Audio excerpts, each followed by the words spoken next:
사무엘상 15장 말씀을 읽겠습니다. 본문은 하나님께서 사무엘을 통해서 사울 왕에게 아말렉 족속을 모조리 진멸하라는 그런 명령을 내리고, 이 명령을 수행하는 과정에서 사무엘이 불순종함으로 그가 폐위되는 슬픈 이야기를 기록해 주고 있습니다. 이 아말렉이라는 족속은 출애굽기 17장을 보면 모세가 손을 들면 이스라엘이 이기고 손을 내리면 아말렉이 이겼던 그 아말렉입니다. 그걸로 올라가서 창세기 36장을 보면 이 아말렉은 에서의 자손이고, 이 아말렉과의 전쟁은 거슬러 올라가면 리브가의 북중에서 잉태되는 그 순간부터 야곱과 에서가 싸우던 그 싸움이고 그 전쟁이, 나중에 이제 에서들을 보면 이 아말렉 사람의 왕 아각의 자손 하만이 이스라엘 민족 전체를 죽이려는 음모를 꾸미고, 결국은 그 끔찍한 상황에서 에스더가 내가 죽으면 죽으리라 목숨 걸고 나가서 기도하고 또 왕의 조서를 받아서 대항하는, 그래서 이제 부림절이라는 절기가 생기는 그런 배경이 되기도 합니다. 지금 이제 사무엘상 15장에서 이 사울이 폐위되는 과정을 통해서 하나님께서 우리에게 주신 그 유명한 말씀, 특별히 22절 마지막 부분에 순종이 제사보다 낫다. 순종이 제사보다 낫다. 우리가 하나님이 주시는 복을 받는 가장 중요한 비결은 한마디로 순종이라고 할 수 있습니다. 순종. 에덴 동산에서부터 계시록까지 특별히 우리가 순종하는 자가 하나님의 복을 받고, 순종하는 자가 기적을 체험하고, 순종하는 자가 적과 꿀이라는 가나안의 주인공이 되고, 순종하는 자가 홍해바다를 가르고 요단강을 가르고 가나안에 들어가게 됩니다. 하나님께서는 순종하는 자에게 그 순종을 보시고 성경의 모든 기적을 이루세요. 갈릴리 가나에서 첫 번째 기적이 일어날 때도 너에게 무슨 말씀을 하시든지 그대로 하라 그랬습니다. 그런데 이 순종과 관련해서 지금 하나님께서 우리에게 주시는 가장 중요한 말씀 23절 끝에 있는데 이렇게 되어 있습니다. 왕이 여호와의 말씀을 버렸으므로 여호와께서도 왕을 버려 왕이 되지 못하게 하셨습니다. 순종이라는 것은 뭐냐? 그러면 순종이라는 것은 나도 할 만큼 했어요 그러는 것이 아니고, 하나님의 말씀을 듣고 지켜 행하는 그것이 순종이니라. 그것이 순종이니라. 그러니까 말씀대로 하면 순종이고 말씀을 어기면 불순종이 되는 거예요. 우리가 다시 말해서 죄라는 것은 하나님의 말씀을 어기는 것이고, 순종은 하나님의 말씀대로 지켜 행하는 것입니다. 하나님께서는 말씀을 듣고 지켜 행하는 자에게 복을 주시고 말씀을 듣고도 지켜 행하지 않는 자에게 저주한다, 그렇게 강조를 해요. 우리가 이제 모세가 쓴 신명기라는 책이 있는데 영어로는 뉴트라노미라는 이름을 씁니다. 그 말은 듀트로라는 말과 노모스라는 말의 합성어인데, 듀트로는 두 번째라는 말이고 노모스는 율법이라는 뜻이에요. 출애굽기 20장에 출애굽 1세대에게 하나님께서 시내산에서 모세를 통해서 십계명의 말씀을 주셨습니다. 그런데 이제 신명기 5장에 가면 모세가 이제 광야 1세대가 광야에서 죽고 이제 새로 가나안에 들어갈 신세대를 향해서 다시 한번 십계명의 말씀을 반포하게 됩니다. 그리고 모든 계명과 율례와 법도를 다시 이제 정리하면서 그의 인생 120년을 마무리하고 또 광야 40년을 마무리하고 마지막 한 달 동안 그가 하나님의 약속대로 가나안 땅에 들어갈 신세대에게 주신 새로운 말씀, 그래서 이제 신명기라는 말씀을 주는 거예요. 그리고 그 신명기에 강조되는 내용은 뭐냐? 한마디로 순종하는 자는 복을 받고 불순종하는 자는 저주를 받는다라는 말씀을 계속 반복 되풀이합니다. 우리 신명기 28장을 보겠습니다. 신명기 28장 먼저 1절에서 6절을 같이 한번 읽겠습니다. 1절부터 6절. 신명기 28장 1절. 내가 내 하나님 여호와의 말씀을 삼가 듣고 내가 오늘 내게 명령하는 그의 모든 명령을 지켜 행하면 내 하나님 여호와께서 너를 세계 모든 민족 위에 뛰어나게 하실 것이라. 내가 내 하나님 여호와의 말씀을 청종하면 이 모든 복이 내게 임하며 내게 이르리니 성읍에서도 복을 받고 들에서도 복을 받을 것이며 내 몸의 자녀와 내 토지의 소산과 내 짐승의 새끼와 소와 양의 새끼가 복을 받을 것이며 내 광주리와 떡반죽 그릇이 복을 받을 것이며 내가 들어와도 복을 받고 나가도 복을 받을 것이니라. 아멘. 조건은 하나님의 말씀을 듣고 지켜 행하는, 청종하는, 순종하는 그것이 조건이다. 그렇게 하면 범사에 복을 주시겠다. 이것이 약속입니다. 근데 한번 말하면 잘 못 알아들으니까 뒤집어서 또 강조를 해요. 15절에서 19절을 같이 보겠습니다. 15절. 내가 만일 내 하나님 여호와의 말씀을 순종하지 아니하여 내가 오늘 내게 명령하는 그의 모든 명령과 규례를 지켜 행하지 아니하면 이 모든 저주가 내게 임하며 내게 이를 것이니 내가 성읍에서도 저주를 받으며 들에서도 저주를 받을 것이요 또 내 광주리와 떡반죽 그릇이 저주를 받을 것이요 내 몸의 소생과 내 토지의 소산과 내 소와 양의 새끼가 저주를 받을 것이며 내가 들어와도 저주를 받고 나가도 저주를 받으리라. 아멘. 신명기는 이 말씀을 계속 반복 강조합니다. 그러면 예를 들어 우리가 이제 이 말씀을 지키는 것, 하나님의 명령을 듣고 지켜 행하는 것이 쉽습니까? 어렵습니까? 만약에 어렵다면 복 받는 것은 쉽다, 어렵다? 어렵다. 그런데 이게 쉽다면 복 받는 것은 쉽다, 어렵다? 쉽다. 그럼 모세는 뭐라고 얘기했느냐? 신명기 30장을 보겠습니다. 11절부터 14절. 11절 보겠습니다. 11절. 내가 오늘 내게 명령한 이 명령은 내게 어려운 것도 아니요 먼 것도 아니라 하늘에 있는 것이 아니니 내가 이르기를 누가 우리를 위하여 하늘에 올라가 그의 명령을 우리에게로 가지고 와서 우리에게 들려 행하게 하려 할 것이 아니요 이것이 바다 밖에 있는 것이 아니니 내가 이르기를 누가 우리를 위하여 바다를 건너가서 그의 명령을 우리에게로 가지고 와서 우리에게 들려 행하게 하려 할 것도 아니라 오직 그 말씀이 내게 매우 가까워서 내 입에 있으며 내 마음에 있은즉 내가 이를 행할 수 있느니라. 아멘. 모세는 이 말씀을 듣고 지켜 행하는 것이 어렵지 않다, 무겁지 않다 그랬습니다. 그러면 하나님의 말씀을 듣고 지켜 행하는 것이 어떤 사람은 무겁고 어떤 사람은 가벼운가? 말씀을 듣고 지켜 행하는 것이 어떤 사람에게는 힘들고 어떤 사람이 힘들지 않는가? 그리고 이제 사도 요한이 우리에게 가르쳐줘요. 요한은 사랑의 사도인데 요한 1서 5장을 보겠습니다. 요한 1서 5장. 신약성경 요한 1서 5장을 보시면 3절, 4절, 5절 2절부터 볼까요? 2절부터 보는 게 좋겠다. 2, 3, 4, 5 2절 보겠습니다. 우리가 하나님을 사랑하고 그의 계명들을 지킬 때에 이로써 우리가 하나님의 자녀를 사랑하는 줄을 아느니라. 하나님을 사랑하는 것은 이것이니 우리가 그의 계명들을 지키는 것이라. 그의 계명들은 무거운 것이 아니로다. 무릇 하나님께로부터 난 자마다 세상을 이기느니라. 세상을 이기는 승리는 이것이니 우리의 믿음이니라. 예수께서 하나님의 아들이심을 믿는 자가 아니면 세상을 이기는 자가 누구냐. 아멘.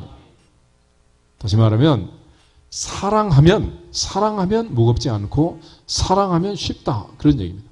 그래서 예수님께서 베드로에게 다른 질문을 하지 않았고 요한 애들 시몬아 내가 나를 사랑하느냐, 이 사람들보다 나를 더 사랑하느냐, 이것들보다 153마리 물고기보다 나를 더 사랑하느냐라고 물으신 거예요.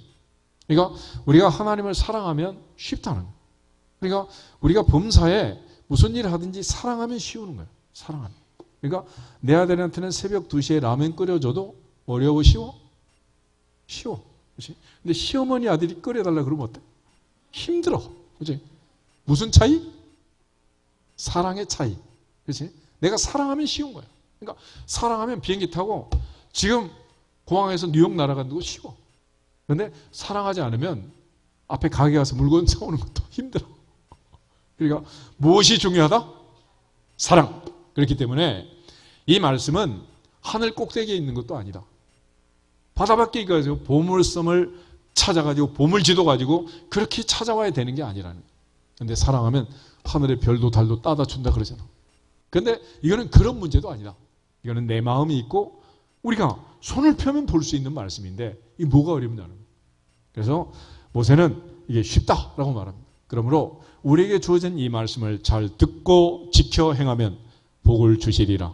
복을 받으리라. 이것이 하나님의 약속이고 명령입니다. 그래서 하나님께서 조건을 걸 때 이 말씀을 듣고 지켜 순종하는 그 사람한테 복을 준다는 거예요. 그래서 하나님께서 최초로 아브라함을 부르시면서 아브라함과 복 주시는 약속을 하세요. 그래서 6장을 가면 하나님은 친히 자신보다 더 큰 이가 없으므로 자신을 가리켜 맹세하기를 내가 반드시 내게 복 주고 복 주며 너를 번성하게 하고 번성하게 하리라 라고 아브라함에게 약속을 하셨습니다. 그러면 믿음의 조상 이 아브라함의 DNA는 도대체 뭐냐? 한마디로 순종이야, 순종. 아브라함의 순종에 있어서 가장 결정적 사건은 창세기 22장을 보면 하나님께서 100살에 낳은 아들 이삭이 이제 아장아장 기어다니다가 이제 청소년으로 성장했습니다. 그런데 이 이삭을 갖다가 모리아 산에서 번제로 바치라는, 번제로. 번제라는 것은 영어로는 번트 오퍼링, 불로 태워가지고 드리는 제, 불로 태워. 그래서 이번에는 올라 그랬는데 올라가는 게 뭐가 올라가느냐? 하나님 앞에 향이 올라간다. 믿음의 향, 예배의 향, 그 마음에 하나님을 사랑하는 향기가 올라가는 제사. 이게 번제인데 실상은 제물을 태워가지고 완전히 죽이는 그런 제사가 바로 번제라는 것입니다. 근데 하나님께서 아브라함을 테스트할 때 이렇게 말해요. 내가 사랑하는 독자 이삭을 모리아 산에서 번제로 바쳐라. 이게 하나님의 명령이 있습니다. 그래서 보면 그냥 외아들이 아니에요. 100살에 낳은 아들, 네가 사랑하는 그 아들을 바쳐라. 이걸 다시 질문을 만들면 너는 100살에 낳은 네 아들을 사랑하느냐? 나를 더 사랑하느냐? 하나님이 사랑의 테스트를 하는 거예요. 그러니까 그 테스트에서 아브라함은 하나님 앞에 합격을 합니다. 어떻게 했느냐? 아들을 갖다 바친 거예요. 물론 히브리서 기자의 고백을 보면 아브라함은 내가 하나님 명령대로 내 아들을 바치면 하나님은 죽은 아들도 살려낼 줄로 믿습니다. 부활신앙으로 하긴 한 거지만은 하나님이 그의 그 행위를 보시고 그 순종을 보시고 하나님께서 네가 이겼다, 내가 쳤다 라고 말씀을 하세요. 창세기 22장을 보시면 창세기 22장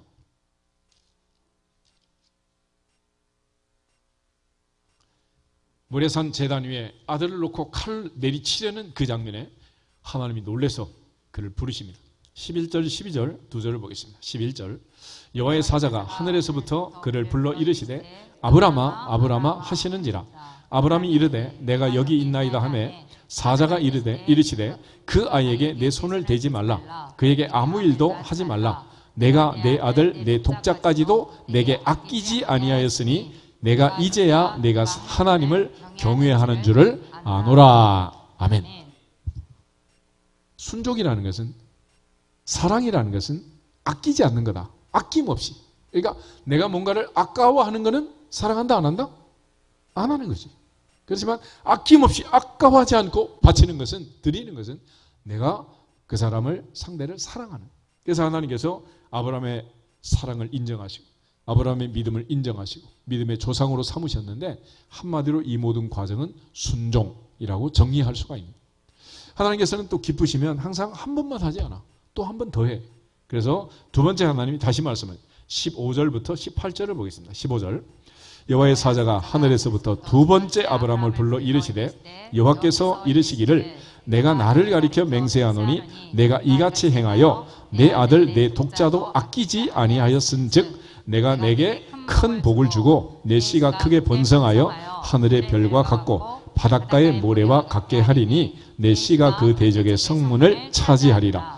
또 내 씨로 말미암아 천하 만민이 복을 받으리니 이는 내가 나의 말을 준행하였음이니라 하셨다 하니라. 아멘. 이처럼 하나님께서는 아브라함이 순종한 그걸 보시고 인정하셨습니다. 그는 믿음의 조상이 되었고 하나님은 그에게 어마어마한 복을 약속하셨어요. 자손을 주는데 하늘의 별, 바다의 모래처럼 주시고 그 자손이 들어갈 가나안 땅을 젖과 꿀이는 땅을 약속하시고 이제 4,000년 전에 말씀한 이 아브라함과의 약속을 오늘 이방인인 우리에게 또 연장해서 우리에게까지 이 복을 누릴 수 있는 아브라함의 자손이 되는 연결 고리를 말씀하세요. 그 고리가 뭐냐? 바로 믿음의 조상 아브라함의 DNA가 뭐냐? 순종이라는 거예요. 그러니까 혈통적으로는 요즘 뭐 국가수거 돼서 DNA 검사하면 뭐 우리 교회 앞에도 뭐 검사하는 것들이 있잖아. 뭐 붙여놨더라고. 친자 확인 뭐 이래가면서. 그런데 90.99%가 맞아야 이게 뭐 친자가 되는 거지. 안 맞는 게 친자가 안 되죠. 그래서 우리가 아브라함의 자손이라면 혈통적으로는 또 DNA가 맞아야 되겠지만 우리는 혈통적으로 맞는 건 아니야. 그럼 어떻게 해서 맞는 거냐? 믿음으로 순종하는 그것이 아브라함과 우리가 동일하면 아브라함의 자손이 된다는 거예요. 그걸 정리한 게 갈라디아서 3장인데 갈라디아서 3장 한번 보세요. 갈라디아서 3장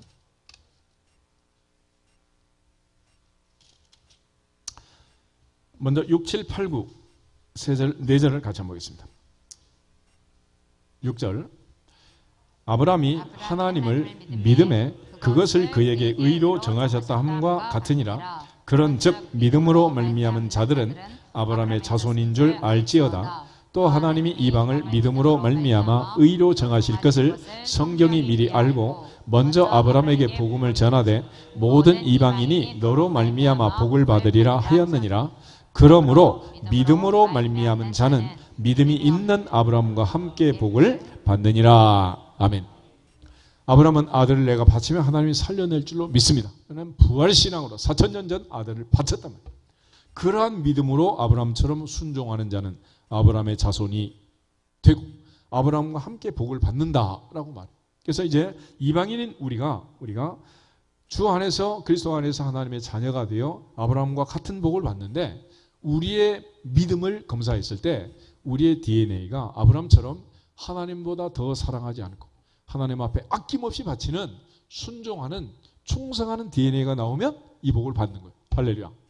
그래서 다시 이제 마지막 정리하기를 26절부터 29절 마지막 4절을 보겠습니다. 갈라디아서 3장 26절 너희가 다 믿음으로 말미암아 그리스도 예수 안에서 하나님의 아들이 되었으니 누구든지 그리스도와 합하기 위하여 세례를 받은 자는 그리스도로 옷 입었느니라. 너희는 유대인이나 헬라인이나 종이나 자유인이나 남자나 여자나 다 그리스도 예수 안에서 하나이니라. 너희가 그리스도의 것이면 곧 아브라함의 자손이요 약속대로 유업을 이을 자니라. 아멘. 전능하사 천지를 만드신 하나님 아버지를 믿고 나를 사랑하사 나를 위하여 자기 자신을 버리신 하나님의 아들 우리 주 예수 그리스도를 믿는 믿음이 있으면 아브라함의 자손이니라. 아브라함의 아들이니라. 아브라함과 함께 복을 받느니라. 그 DNA가 있느냐 없느냐 이게 이제 중요한 거예요. 그래서 성경은 아브라함의 순종을 가리켜서 또 다른 표현으로 충성이라고 합니다. 느헤미야 6장을 한번 찾아보겠습니다. 느헤미야 9장. 느헤미야 9장 7절 8절. 느헤미야 9장 7절 8절 두 절을 같이 읽겠습니다. 구약성경 738페이지 느헤미야 9장 7절 주는 하나님 여호와시라. 옛적에 아브라함을 택하시고 갈대아 우르에서 인도하여 내시고 아브라함이라는 이름을 주시고 그의 마음이 주 앞에서 충성됨을 보시고 그와 더불어 언약을 세우사 가나안 족속과 헷 족속과 아모리 족속과 브리스 족속과 여부스 족속과 기르가스 족속의 땅을 그의 씨에게 주시리라 하시더니 그 말씀대로 이루셨사오매 주는 의로우심이로소이다. 아멘. 특별히 8절 그의 마음이 주 앞에서 뭘 보셨다?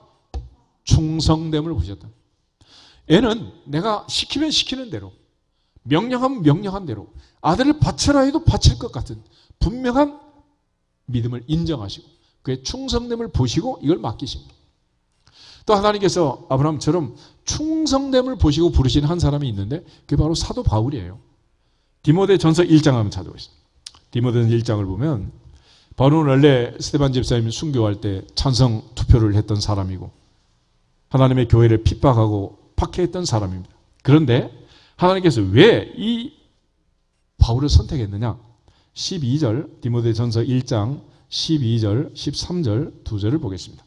나를 능하게 하신 그리스도 예수 우리 주께 내가 감사함은 나를 충성되이 여겨 내게 직분을 맡기심이니 내가 전에는 비방자요 박해자요 폭행자였으나 도리어 긍휼을 입은 것은 내가 믿지 아니할 때 알지 못하고 행하였음이라. 아멘. 충성이라는 말은 고린도서 4장 2절에서 사도 바울이 고린도 교회 성도들에 편지하면서 맡은 자에게 구할 것은 뭐다? 충성을. 충성.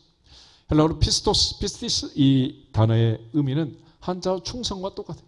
가운데 중자 밑에 마음심자, 말씀 언변에 이룰 성자. 그래서 중심으로 마음 다해서 진정성을 가지고 하나님의 말씀을 성취하는 것. 하나님의 말씀에 순종한 그것이 충성이니라. 그것이 충성이니라. 내가 하고 싶은 대로, 내가 정한 대로, 내 원리대로 하는 게 아니고 하나님의 말씀대로. 그 말씀이 마음에 맞지 않아도, 이해가 안 돼도 말씀대로 순종하는, 하나님은 그것을 보시고 그 사람에게 복을 주신다. 그래서 하나님께서 4,000년 전 믿음의 조상 아브라함을 부르시고 그의 후손된 자들에게 하나님은 복을 약속하셨고, 오늘도 우리에게 그 복을 계속해서 주시기로 하나님께서 신구약 성경 전체를 통해서 아브라함의 DNA를 설명하는 거예요. 아브라함의 복받는 DNA는 뭐냐? 순종이다. 충성이다. 하나님의 말씀이 어떤 말씀이든지 듣고 지켜 행하는 충성이니라. 순종이니라.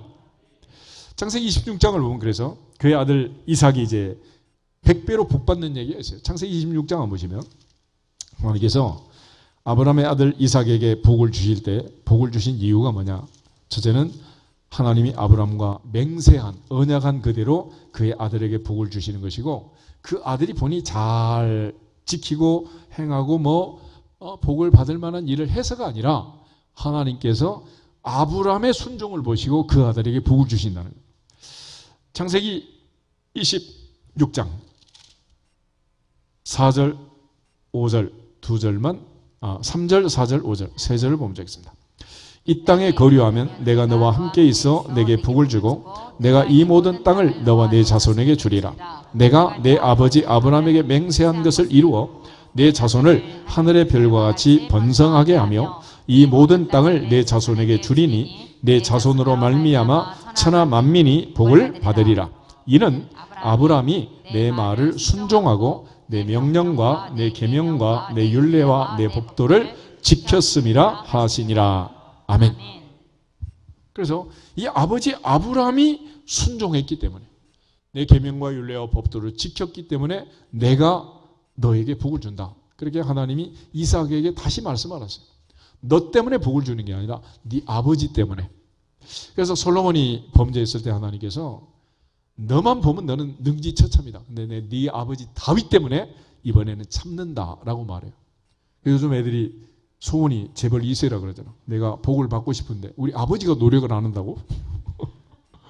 노력하시고 순종하시기를 축복합니다. 그렇게 원하는 내 아들 내 딸이 복을 받게 하려면 내가 좋은 씨를 심어야 돼. 좋은 씨. 그래서 이 아들 이삭이 복을 받는데 12절을 보면 농사를 해서 100배로 받았다. 100배. 아버지는 목축을 했는데 아들은 농사를 지었습니다. 요즘으로 하면 이제 벤처한 거예요. 벤처. 가업을 물려받은 게 아니에요. 그런데 어떻게 100배를 받았느냐? 스토리를 보면 이래요. 농사라는 것은 물이 있어야 되잖아요. 우리나라도 삼천리가 금수강산이지만 그럼에도 불구하고 한동안 비가 안 오면 땅이 또 메마르고 산불이 나고, 또 요즘처럼 태풍이 오고 장마가 오고 비바람이 치면 또 물이 너무 많아지고 산사태, 물사태, 그냥 온갖 사태가 나오고 이러잖아요. 그러니까 이른 비 늦은 비를 적당하게 주셔야 되는데 이삭은 샘을 파면 물이 터지는 거예요. 하늘만 바라보는 가나안 땅 천수답은 이른 비 늦은 비가 안 오면 농사를 못 짓잖아요. 그런데 대신에 관정을 해서 우물을 파면 물이 나오는 거예요. 근데 블레셋 사람들은 100번을 파도 물이 안 나오는 거예요. 그러니까 얘를 쫓아내고 또 우물을 빼앗고, 그러면 이삭은 줘버리고 또 파고, 또 파면 나오는데 뭐 싸울 필요가 없는 거지. 그렇게 하니 100배가 안 되겠어요? 그래서 이삭이 복을 받은 이 이야기를 기록하면서 마지막 중요한 게 있어요. 12절부터 14절 우리 다시 한번 읽어보겠습니다. 이삭이 그 땅에서 농사하여 그의 100배나 얻었고 여호와께서 복을 주심으로 그 사람이 창대하고 왕성하여 마침내 거부가 되어 양과 소가 떼를 이루고 종이 심이 많으므로 블레셋 사람이 그를 시기하여 그 아버지 아브람 때에 그 아버지의 종들이 판 모든 우물을 막고 흙으로 메웠더라. 아멘. 두 가지가 기록. 첫째, 하나님이 복을 주셔서 100배로 복을 받았다. 여호와께서 복을 주셨다. 창대하고 왕성하고 마침내 거부가 됐다. 그래서 또 하나, 주변 블레셋 사람들로부터 엄청난 시기를 받았다. 시기를. 그러니까 하나님이 복을 주실 때는 시기 받을 정도로 복을 주시는 거예요. 공부를 잘한다는데 아무도 시기하지 않아. 내 얼굴이 미스 코리아처럼 이쁘다는데 아무도 시기하지 않아. 그럼 이쁜 거야 그게? 공부를 잘하는 거냐고. 그래서 하나님의 복을 받는 사람은 두 가지 준비를 해야 돼. 첫째는 100배로 복을 받아야 되기 때문에 창고를 짓더라도 몇 개 지어야 돼? 100개는 지어야지. 보자기를 가져가도 몇 개 가져야 돼? 100개는 가져가야지. 그냥 뭐 핸드백 하나 들고 가가지고 뭐 거기다 뭘 집어넣겠어요. 동시에 또 하나는 시기 받을 준비를 해야 돼. 내가 복을 받은 모든 사람이 박수 쳐주는 거 아니라면. 그러므로 내가 하나님 앞에 충성하고 넘치도록 복을 받으면 이 시기가 있기 마련이야. 그렇지만 그거를 마음에 상처를 받았다 그러고 이리저리 도망다니고 그러면 안 되는 거예요. 옛날 할머니 한마디로 정리했잖아. 구대기 무섭다고 장을 못 담그냐. 시기가 무섭다고 복을 안 받으면 되겠어요? 이 두 가지 준비를 할 수 있기를 축복합니다. 옆사님 인사하겠습니다. 100배로 복 받을 준비를 합시다. 100배로 복 받을 준비를 합시다. 시기 받을 준비도 합시다. 시기 받을 준비도 합시다. 할렐루야. 아멘. 찬양대도 찬양을 하려면 좀 시기 받을 정도로 좀 해봐. 그러면 뭐 찬양대 이 모양이 있어. 2배, 3배, 10배, 100배로. 할렐루야. 뭐든지 내가 복을 받으면 상대가 가만히 있지 않아요. 가만두지 않아요, 이게. 할렐루야. 이렇게 복을 받은 근거가 뭐냐? 아브라함의 DNA는 뭐다? 순종이다. 충성이다. 할렐루야. 그래서 성경은 아브라함과 다윗의 자손 예수 그리스도를 얘기하는데 그러면 다른 사람 다 말할 필요 없이 다윗으로 가면 어떻게 되냐? 다윗의 DNA도 순종이야, 순종. 다윗은 하나님께서 그에게 복을 주셨고 성전 건축을 약속했고 어디로 가든지 이기게 하셨고 전리품을 모아서 성전 건축 준비를 완료시켰습니다. 제사장과 레위인과 문지기와 찬양대까지 24반차로 전부 정해서 찬양대 운영 시스템까지 다 만들었어요. 그런데 하나님께서 어느 날 갑자기 너는 안 되겠다 그래요. 너는 피를 너무 많이 흘리고 전쟁에 피를 너무 많이 흘려서 성전 짓기에 합당하지 않다. 너는 부적격자다 그랬습니다. 여러분 보세요. 모든 거 완료를 다 해놨어. 근데 하지 말라 그래. 그때는 하는 게 쉬워 안 하는 게 쉬워? 예를 들어 지금 이제 캄보디아 우리 선교지 가기로 1년을 준비하고 바자회하고 다 준비하고 비행기 티켓 다 끊어놨어. 이제 자동차까지 와가지고 지금 이제 짐 싣고 인천공항 떠나려고 하는데 가지 마라 그래. 가는 게 쉬워 안 가는 게 쉬워? 그래서 순종은 뭐냐? 아무리 내 생각이 맞고 내 뜻이 맞고 우리가 계획한 게 다 옳다 하더라도 하나님 말씀하시면 찬송만 멈춰서리라 그러지 말고 순종할지어다. 다윗은 순종했습니다. 그게 다윗의 DNA예요. 그래서 그 아브라함과 다윗의 DNA를 물려받은 예수님도 무슨 DNA가 있어? 순종. 그래서 십자가에 죽기까지 순종을 넘어 복종하신 거예요. 복종. 그러면 예수님이 어떻게 그 순종의 DNA를 키웠느냐? 히브리서 5장을 보겠습니다. 히브리서 5장을 보시면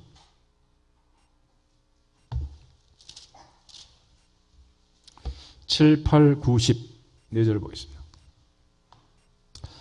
히브리서 5장 7절 그는 육체에 계실 때에 자기를 죽음에서 능히 구원하실 이에게 심한 통곡과 눈물, 간구와 소원을 올렸고 그의 경건하심으로 말미암아 들으심을 얻었느니라.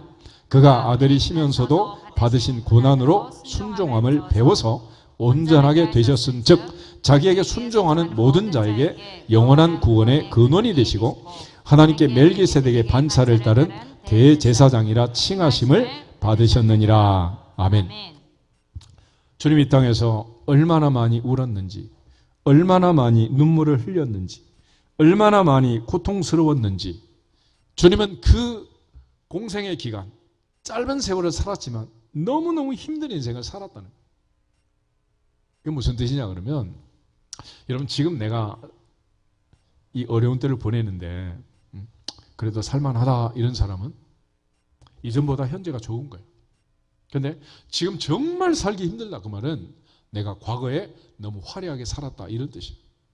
선교제에 가도 마찬가지입니다. 선교사님들도 정말 도저히 못 견디겠다. 그리고 컴백하신 분들도 있어요. 그분들은 한국에서 너무 편하게 산 거야. 그런데 지금 한국에서 너무 힘들게 살고 어렵게 살다가 캄보디아 가서 또는 선교제에 가서 아프리카에 가서 사역을 잘하신 분들은 그래도 하나님이 주신 은혜가 있어서 과거로 돌아가려면 싫어요. 지금이 더 낫습니다. 이런 분은 그래도 견디는 거예요. 그러니까 시집 살이가 힘든 사람들은 시집 오기 전에 잘 살아서 못 살았어? 잘 산 거야. 근데 시집 와서 너무 좋다. 이런 분들은 오히려 그때가 더 힘든 거예요. 예전에 그 군대 간 형들 보면 그러더라고. 이제 휴가를 나오면은 막 복장도 쫙 갖추고 목화도 반짝반짝하고 막 근데 막 얼굴도 살이 찌고 막 이래가지고 그러니까 시골에서 이제 뭐 힘들게 이렇게 막 농사 짓고 이러다가 군대 가니 이게 좀 먹여주고 규칙적인 생활을 하지 막 이 뭐 얼마나 좋겠어. 그래서 이제 군대에서 장기로 막 있는 이런 분들도 있잖아. 똑같은 거예요.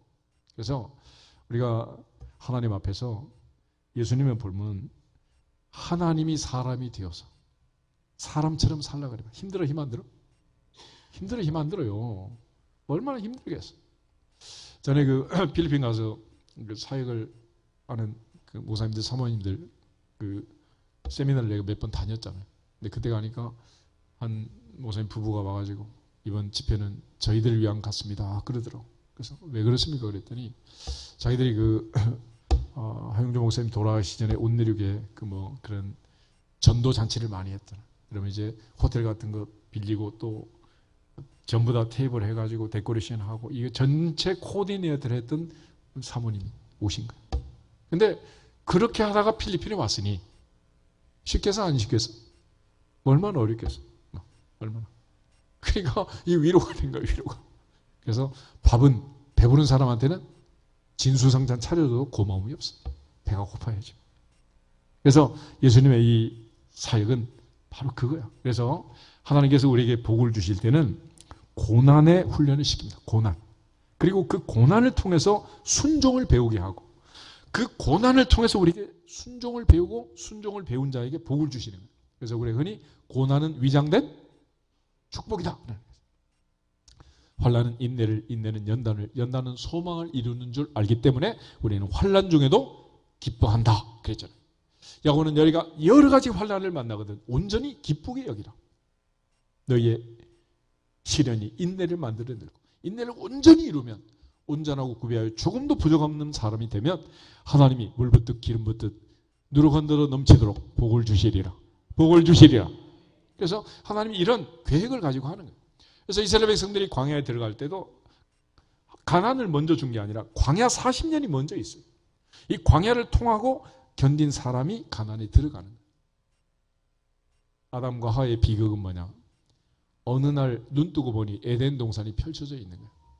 사울 왕의 비극은 뭐냐? 어느 날 눈 뜨고 보니 왕이 된 거예요. 그래서 하나님께서 다윗을 왕으로 세울 때는 그냥 세웠어요? 훈련을 시켰어요? 훈련을 시켰습니다. 너무 힘든 훈련을 시켜. 광야에서 황무지에서 야전에서 동굴에서 잠을 자게 하고 먹을 것이 없어가지고 성전에 들어가서 진설병을 좀 얻어먹었다가 그걸 또 에돔 사람 도액이 사울 왕에게 고발을 해가지고 무죄한 제사장 85명이 살해를 당한 이런 끔찍한 일도 있고 얼마나 많은 훈련을 받았어요. 하나님께서 이 고난을 통해서 순종을 가르치는 고난을 통해서. 그러니까 아들 군대 간다고 군대 앞에 요즘 엄마들 뭐 하숙집 지어놓고 그냥 울고 있다면서? 제발 좀 잊어버리고 잘 길러야지. 강해져야지. 그러니까 하나님이 주신 이 고난을 통해서 순종을 배우는 거예요. 그러니까 배운다는 것은 뭡니까? 가만둬서 내버려둬서 순종할 수 있는 사람은 있다 없다? 그럼 없는 거예요. 여러분 송아지를 순종하는 암소로 황소로 키우기 위해서 어린 시절 그 송아지 코에 콧뚜레를 집어넣고 묶잖아요. 그렇게 해서 그 고통을 통해서 이 송아지가 온순하게 되는 거예요. 야생마가 명마가 되기 위해서도 이 고난을 통해서 훈련을 시켜가지고 되는 거지 그냥 되는 일이 없잖아요. 하나님 앞에서 예수님도 이 땅에 오셔서 고난으로 순종을 배웠다. 그리고 9절 온전하게 되셨다는 거예요. 즉 그렇게 하신 이유는 자기에게 순종하는 모든 자에게 영원한 구원의 근원이 되신다. 주님은 누구에게 구원을 주신다고? 순종하는 자. 순종하는 자. 그래서 내 뜻에 맞지 않고 내 생각에 맞지 않아도 순종을 배워야 됩니다. 우리가 나만의 이야기를 잘 알고 있습니다. 엘리사가 천왕전을 내렸죠. 요단강에 몸을 7번 씻어라. 깨끗하게 된다. 그런데 기분이 나빴어요. 성질이 나고 화가 납니다. 참을 수가 없어. 그런데 종들이 부탁을 합니다. 우리 여기 뭐하러 왔습니까? 병 고치러 오지 않았습니까? 더 어려운 처방전을 내렸으면 안 하겠습니까? 해봅시다. 그렇게 말하면 꼬리를 내리고 가서 씻어야지. 그래도 고집을 부리면 되겠어요. 이게. 그래서 그는 깨끗하게 되었다는 거예요. 예수님의 어머니 마리아가 하인들에게 부탁할 때 무슨 말씀을 하시든지 어떻게 해라? 그대로 하라는 그대로. 그것이 순종이니라. 하나님은 순종하는 자에게 복을 주시고 기적을 주시는 줄로 믿습니다. 그렇게 해서 예수님의 순종, 이 순종도 고난을 통해서 배우는 거예요. 시편 기자는 그 고난의 의미를 우리에게 너무도 잘 알려주었습니다. 내가 고난 당한 것이 손해다 유익이다. 유익이다. 왜냐하면 그 고난 때문에 내가 주의 율례를 배우게 되었습니다. 고난 당하기 전에는 잘못 그릇 행하였지만 이제는 주의 말씀을 지키게 되었습니다. 복을 받을 수 있게 되었습니다. 그래서 하나님께서 이 고난으로 우리를 훈련을 시키는 거예요. 근데 이 사울이라는 사람은 훈련 없이 고난 없이 어느 날 갑자기 아버지 기스의 심부름을 갔다가 암나기를 쳤다가 사무엘을 만나가지고 갑자기 왕이 된 거냐? 눈 떠보니 왕이 된 거지 뭐. 그런데 그 하나님께서 사울을 세울 때도 그냥 세우지는 않았어요. 세울 때는 세운 대로 이유가 있었는데 오늘 15장 17절 같이 계십니다. 17절 사무엘이 이르되 왕이 스스로 작게 여길 그때에 이스라엘 지파의 머리가 되지 아니하셨나이까. 여호와께서 왕에게 기름을 부어 이스라엘의 왕을 삼으시고. 아멘. 사울이라는 사람도 처음에는 아주 겸손하고 내성적이고 아주 겸손한 사람이었어요. 사무엘이 왕을 소개하려고 하는데 왕이 없어졌어. 아무리 찾아도 없는 거야. 나중에 보는 소가 끄는 제구 뒤에 숨어가지고 부끄부끄 안 나오는 거야 이게. 이렇게 내성적이고 겸손하고 이런 사람을 하나님이 왕으로 세운 거예요. 그런데 놀라운 사실은 왕이 돼서 살다 보니 어깨에 힘이 들어가고 목에 힘이 들어가고 점점 교만이 하늘을 찌르게 된 거지. 이제는 하나님 말씀에도 사무엘이 말해도 그 말씀대로 하지 않고 누구 생각대로 하는 거예요? 내 생각대로. 그래서 오늘 사무엘이 사울 왕에게 왜 폐위가 되었는가를 설명을 해요. 18절 19절 두 절을 계속 보겠습니다. 또 여호와께서 왕을 길로 보내시며 이르시기를 가서 죄인 아말렉 사람을 진멸하되 다 없어지기까지 치라 하셨거늘 어찌하여 왕이 여호와의 목소리를 청종하지 아니하고 탈취하기만 급하여 여호와께서 악하게 여기시는 일을 행하였나이까. 하나님 말씀을 듣지 않기까지 이렇게 된 거예요. 그러니까 결국 말을 잘 듣고 순종하던 이 왕이 이제는 하나님의 말씀을 무시하는 내 생각대로 내 욕심대로 모든 걸 처리하는 이런 사람이 된 것입니다. 다시 말해서 하나님은 겸손한 사람은 세우시고 교만한 사람은 물리친다. 야고보서 4장 6절 말씀처럼 하나님께서는 교만한 사람은 대적하시고 겸손한 자에게 더욱 큰 은혜를 주시느니라. 교만은 사탄의 특징이고 겸손은 예수님의 마음입니다. 교만과 거짓은 사탄의 특성이고 온유와 겸손은 예수님의 마음이에요. 예수님께서 말씀하신 팔복을 보면 마태복음 5장에 온유한 자는 복이 있나니 그가 땅을 기업으로 받을 것이며 그랬어요. 그러니까 땅을 받고 싶으면 뭐부터 고쳐야 돼? 성질. 그래 온유는 어디 있느냐? 오직 성령의 열매는 사랑과 희락과 화평과 오래 참음과 자비와 양상과 충성과 온유와 절제다 그랬어요. 그러니까 성령 충만하다는데 온유하지 않으면 안 되는 것이. 카인드, 젠틀. 하나님이 주신 이 모든 삶 속에서 온유한 자가 땅을 기업으로 받는다라고 말해요. 그런데 온유를 상실하면 어떻게 되냐? 빼앗기는 거예요. 그럼 모세를 보세요. 민수기 12장을 보면 모세는 그 온유함이 지면의 모든 사람보다 승하다. 옛날 성경에 이렇게 돼 있고 지금은 온유함이 모든 사람 위에 뛰어났다는 거예요. 근데 그 모세가 가나안에 못 들어갔습니다. 뭐다 못 들어갔어? 우리가 잘하는 것처럼 성질이 아니라 썽질내다가 그래서 사라진 거죠. 그러니까 하나님이 주신 그 은혜 안에서 우리가 온유를 잃으면 안 돼요. 결국 주님은 어떤 사람에게 복을 주시느냐?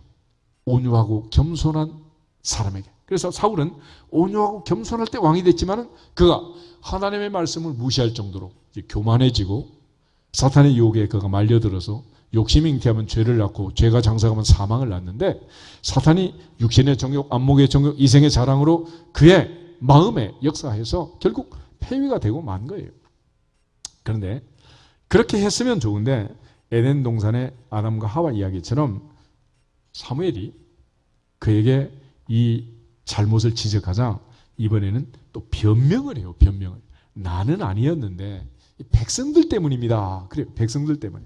14절 15절 두 절 보겠습니다. 14절 15절 사무엘이 이르되 그러면 내 귀에 들려오는 이 양의 소리와 내게 들리는 소의 소리는 어찌 됨이니까 하니라. 사울이 이르되 그것은 무리가 아말렉에게서 끌어온 것인데 백성이 당신의 하나님께 제사하려 하여 양들과 소들 중에서 가장 좋은 것을 남김이요 그 외의 것은 우리가 진멸하나이다 하는지라. 아담은 뭐라 그랬습니까? 왜 따먹었니? 그러니까 하나님이 내게 주셔서 나와 함께 하게 하신 그 여자가 내게 주므로 내가 할 수 없이 먹었습니다. 여자한테 뒤집어 씌웠어. 여자는 또 뭐라 그랬어? 넌 왜 먹었니? 그러니까 뱀이 나를 꿰물어 먹었습니다. 인간은 머리가 얼마나 좋은지 책임을 전가하고 회피하고 변명하는 때는 갑자기 IQ가 200으로 올라가는 거예요. 우리는 늘 내가 했습니다라고 인정하는 자백하고 고백하는 그것이 회개인데 회개하지 않고 자꾸 변명하고 책임을 회피하고 전가시키는 그것이 이제 문제가 되는 거죠.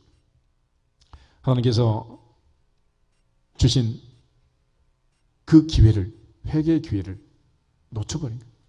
가인도 놓쳤고 에서도 놓쳤고 하나님이 회개의 기회를 주시는데 그 기회를 놓친 거예요. 사울왕은 지금 하나님 주신 이 기회에 내가 잘못했습니다. 무릎 꿇고 회개했으면 좋았을 텐데 자꾸 백성들에게 책임을 전가시킨 것입니다. 그리고 특별히 그는 왜 그랬는가를 또 한 번 변명을 하는데 24절, 25절 두 절 한번 더 보겠습니다. 사울이 사무엘에게 이르되 내가 범죄하였나이다. 내가 여호와의 명령과 당신의 말씀을 어긴 것은 내가 백성을 두려워하여 그들의 말을 청종하였음이니이다. 청하오니 지금 내 죄를 사하고 나와 함께 돌아가서 나로 하여금 여호와께 경배하게 하소서 하니. 아멘. 처음에는 내가 범죄하였나이다. 거기서 또 엔드 끝내야지. 그러나 그러면서 붙인 거는 뭐야? 진정한 회개가 아니다. 또 변명을 하는, 또 변명. 그러니까 자기 잘못을 인정하지 않는 거예요. 그래서 그는 결국 회개의 기회를 다 놓쳐버리고 만 것입니다. 그 결과 하나님께서는 왕위를 더 나은 사람에게 넘겼다 그래서 더 나은 사람, 더 나은 사람 다윗에게 넘겼고 내가 이세 아들 다윗을 만나니 내 마음에 맞는 사람이라 내 뜻을 다 이루게 하리라. 그리고 마침내 아브라함과 다윗의 자손으로 누가 오셨습니까? 예수님이 오신 거예요. 하마터면 사울의 자손으로 올 뻔했는데 넘어가 버리고 왕 넘어. 그러니까 여기서 우리가 생각할 것은 이 장면에서 이제 사무엘이 아각을 끌어다가 쪼개 죽였다 그랬습니다. 그런데 문제는 이 아말렉 자손들을 다 죽이지 못하고 왕만 죽인 거예요. 그 어린 아이들이 생명들이 자라가거든요. 나중에 에스더에 가서 하만 같은 이런 무지막지한 사람이 등장하고 민족 전체가 몰살당할 그런 위기를 만나게 된 거예요. 그러니까 하나님 앞에서 우리가 순종이 얼마나 중요한가라는 거예요. 풀을 뽑을 때도 이제 막 자라날 때 뽑으면 좋은데 이게 막 칡넝쿨이 얽혀져 가지고 만수산 드렁치기 얽혀진들 어떠하리 이러면 하나 뽑는데도 3년 걸려요. 안 뽑혀. 그래서 우리가 발본색원 그런 얘기를 하잖아요. 뿌리를 뽑아내야지 이걸 그대로 놔두면 이게 자라서 뭐가 될지 알 수가 없는 거예요. 결국 후회와 회개의 차이점을 잘 기억하면서 오늘 말씀을 정리하시면 좋겠습니다. 우리가 잘 아는 것처럼 예수님의 제자 베드로와 유다의 차이점은 회개와 후회였어요. 어찌 보면 가룟 유다가 더 인간적일지도 몰라요. 그는 은 30을 대제사장에게 가서 돌려줬습니다. 그리고 예수님이 정죄됨을 보고 내가 무죄한 피를 판 이 잘못을 만행을 저질렀으니 제발 계약 없던 걸로 하자. 그런데도 네 죄값은 네가 당해라. 그리고 그걸 성전구에 두지 않고 그걸로 토기장에 밭을 사서 묘지를 삼았다. 그렇게 성경이 기록을 합니다. 그리고 그는 스스로 자결해서 극단적 선택으로 인생을 마무리했어요. 그런데 베드로는 어떻게 했느냐? 그가 예수님을 3번씩 부인하고 저주하고 모른다고 잡아떼던 그 순간 꽃기어 닭이 2번 우는 거예요. 그때 예수님의 말씀이 생각났고 베드로는 밖에 나가 통곡했다. 회개한 거예요. 회개. 그러니까 우리가 아무리 문제가 있어도 내 인생을 끝낼 때 마지막은 회개하고 마무리를 해야지. 그러지 않으면 안 되는 거예요. 그래서 이 사울의 비극은 마지막까지 변명하고 회개하지 않고 그런 거예요. 그래서 요한일서 1장 8절부터 10절에 보면 우리가 우리 죄를 자백하면 저는 미쁘시고 의로사 우리를 모든 불의에서 깨끗하게 한다. 그럼 만약 우리가 범죄하지 아니하였다 잡아떼면 하나님을 거짓말하는 자로 만드는 것이다 그랬잖아요. 하나님 앞에서 순종하는 자에게 주시는 그 복을 받기 위해서 우리는 완전 의로운 깨끗한 그릇이 어디 있겠습니까? 죄를 안 지은 사람이 어디 있겠어요? 그러나 하나님께서는 우리에게 기회를 주시고 지금도 기다리시는데 뭘 기다리시느냐? 베드로서 3장을 베드로서 3장 8절 9절에 가면 하나님은 하루를 천년같이 천년을 하루같이 한 사람도 멸망하지 않고 모든 사람이 다 회개하게 이르기를 원하시느니라 기다리시느니라 그걸 기다리고 있어요. 그래서 그 회개를 하나님이 얼마나 기뻐하시는가를 예수님이 누가복음 15장에서 비유로 3번이나 반복을 해요. 하나는 잃어버린 한 마리 양, 잃어버린 한 드라크마, 잃어버린 한 아들의 비유를 통해서 결론은 3번 강조해요. 하늘에서는 회개할 것 없는 의인 99을 인하여 기뻐하는 것보다 한 사람 죄인이 회개하고 돌아오는 것을 더 기뻐하시느니라. 더 기뻐하시느니라. 하나님 그걸 기뻐한다는 거예요. 오늘 우리가 이 한 사람 회개하는 이것이 얼마나 중요한가. 한 사람의 영이 얼마나 큰가. 이걸 기억하시라. 로마서 5장을 보고 정리하겠습니다. 로마서 5장을 보면 12절에 아담 한 사람의 그 영향으로 우리 얼마나 많은 인류가 고통을 당하고 있는가를 설명해요. 5장 12절 보겠습니다. 그러므로 한 사람으로 말미암아 죄가 세상에 들어오고 죄로 말미암아 사망이 들어왔나니 이와 같이 모든 사람이 죄를 지었으므로 사망이 모든 사람에게 이르렀느니라. 아멘. 그러나 한 사람의 순종으로 이게 완전히 역전, 새로운 드라마가 펼쳐지게 된 거예요. 17, 18, 19 세 절을 보겠습니다. 17절 한 사람의 범죄로 말미암아 사망이 그 한 사람을 통하여 왕노릇하였은즉 더욱 은혜와 의의 선물을 넘치게 받는 자들은 한 분 예수 그리스도를 통하여 생명 안에서 왕노릇하리로다. 그런즉 한 범죄로 많은 사람이 정죄에 이른 것 같이 한 의로운 행위로 말미암아 많은 사람이 의롭다 하심을 받아 생명에 이르렀느니라. 한 사람이 순종하지 아니하므로 많은 사람이 죄인 된 것 같이 한 사람이 순종하심으로 많은 사람이 의인이 되리라. 아멘. 하나님 앞에 순종하는 그 한 사람, 바로 나, 바로 너, 바로 우리가 되기를 주님의 이름으로 축복합니다. 순종하면 오늘부터 내 인생이 바뀌고 내가 걱정하고 염려하는 내 아들 내 딸의 인생이 바뀌고 하나님 주신 은혜가 누르고 늘어 넘치도록 아브라함의 DNA가 우리에게 있고 아브라함과 다윗처럼 예수 그리스도처럼 십자가에 순종을 넘어 복종하면 하나님께서 대대로 천대가 복을 받도록 은혜를 주실 줄로 믿습니다. 이 말씀 기억하면서 9월 한 달도 순종으로 마무리하고 10월도 새롭게 순종으로 시작하고 하나님이 주시는 이 모든 은혜와 복, 순종하는 자의 복을 빼앗기지 않기를 주님의 이름으로 축복합니다. 여기서 앞에서 우리 인사하고 기도하겠습니다. 순종의 복을 받읍시다. 순종의 복을 받읍시다. 순종의 복을 받읍시다. 순종의 복을 받읍시다. 할렐루야. 아멘. 다 같이 주 예수 그리스도의 이름으로 순종할지어다 선포하고 기도하겠습니다. 주 예수 그리스도의 이름으로